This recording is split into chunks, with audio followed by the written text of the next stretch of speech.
non-fungible token. So think of it like this. I have a Bitcoin, and next to it I have another Bitcoin. These Bitcoin are pretty much the same thing.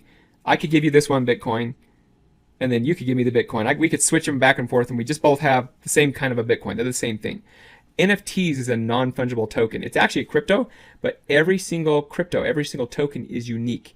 It's individual. So the token can be a picture, like a graphic, like a piece of artwork, or it can be a contract, or it can be proof of ownership of something. And so I know it gets a little confusing. Some people are like, oh, I can't wrap my brain around this NFT, but that's what it means. It's non-fungible. It means it cannot be copied. It's the original. It's the only one that can be there. It's like the Mona Lisa. You can copy the Mona Lisa, but it's not the actual Mona Lisa. There's only one Mona Lisa that's there. So NFT flipping is this. It's like collecting right now. For a lot of it, it's like collecting baseball cards. Okay, it's like buying something low and selling it for high, like on eBay, for example. So here's my friend Roger. He bought a bunch of these, whatever. What is that? Some kind of mutant cat NFT thing, and he flipped $4,250 into $87,000. I get it. I understand you're probably going like, why the heck would anyone buy these things? They do. They buy them. I don't want to try to explain it, but let's just say money flows, people buy them. So you can do NFT flipping. Now, NFT flipping is probably one of the most risky things right now in crypto, but the rewards can be very high. Okay, so that's all I'm going to say about NFT flipping. It's actually a huge income opportunity potential, but it does carry a lot of risk because you could end up with an NFT and have it not worth anything. And then you got this pretty picture on there. But if you know how to do it right, like we teach you in the members area, the best thing to do is get these and flip them quick for a quick profit. All right, that's one of the strategies. The other part of NFTs is in gaming. You're going to see this crypto gaming. So there's a new term you're going to start seeing called GameFi. So many people play games. Well, now they can play games and make money. They can earn money with NFTs. I'm not going to explain it, but let's just tell you there are people out there. That's all they do now. They play games and make money. That's how they survive. That's how they buy houses. In certain parts of the world, like in the Philippines, a lot of people, that's what they do for a living, is they play this game. They play a game called Axie Infinity. All right? And there's a lot more games coming on board. By the way, that's another thing you can do. You get into these games early on in these IDO stages.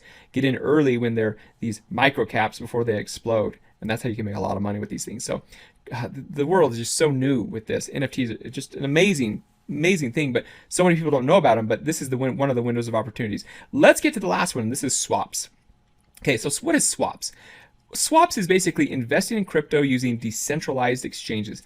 This is like trading crypto and getting into crypto projects way before anyone even knows about them, before they end up on Coinbase or anything. Here's an example. There was a token project called D-Race, and we knew this was launching, and right there is when people got involved. We did our swap alert right there. And D-Race just went on a tear. And people are like, how do you buy D-Race? How do I buy D-Race? Well, you buy it on something called PancakeSwap. And you have to know about this. You have to know about these things in order to buy them early. It's kind of like some NFT horse racing game. It was really popular. Okay, so let me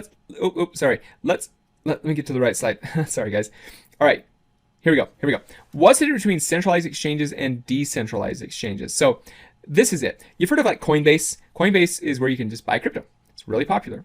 And there's one company behind this, and they control it. They hold what are called your keys, and they help you out. There's a great company. Decentralized exchanges are on the computer. They're on decentralized. Nobody owns these. There's one called PancakeSwap. This is where you can trade crypto. You can sell crypto. You can exchange crypto. But there's no one company that owns it. And there's lots of other of these decentralized exchanges.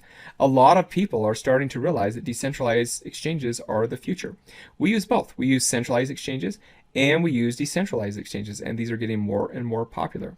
So this is what we call swap, because there's a lot of these swap sites, Uniswap and SushiSwap. They all kind of have these funny names. But just think of it as this, a way to sell and trade crypto without having to go through all the things that you have to do with a centralized exchange. When you go through a centralized exchange, they need to know who you are. They need to know your ID. They do something called KYC for most of them.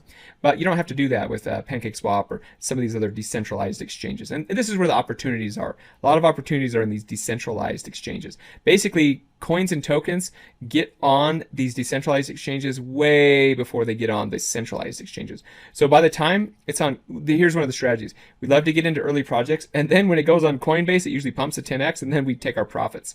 So it's called the Coinbase effect. So it's basically getting on early. Okay, here's an example of one. This was a swap alert that we did with a token called GMR. And by the way, any token that I show today, that does not mean that you should go out and go buy it, because there's always these windows